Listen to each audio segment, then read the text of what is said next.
Late remittances of employee contributions to retirement plans continues to be an ongoing issue for plan sponsors.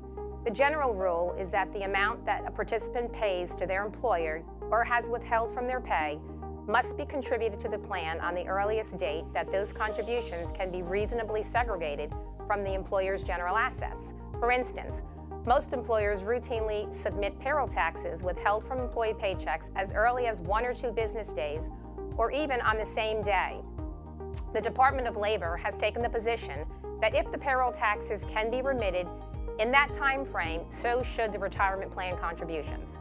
What continues to confuse many plan sponsors is that the general rule also says that the maximum time period for transmitting these contributions shall in no event be later than the 15th business day of the following month, in which the participant's contributions are received by the employer.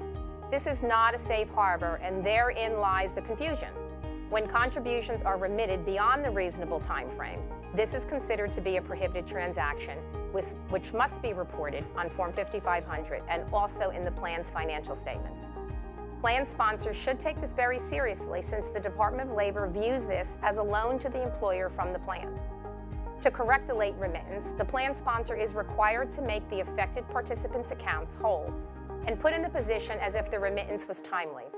Therefore, plan sponsors must provide the plan with lost interest. The interest amount may be calculated using an online calculator provided on the Department of Labor website. Now, this calculation can be extremely burdensome and take a considerable amount of time if there are several remittances that are considered to be remitted beyond that reasonable time period. The result oftentimes is a very small amount. Nevertheless, there is no material or minimum amount whereby correction would not be appropriate. My recommendation to plan sponsors is to document your remittance process and the earliest date that you believe these contributions can be reasonably segregated from the general assets. Then, most importantly, ensure that you follow what you've documented.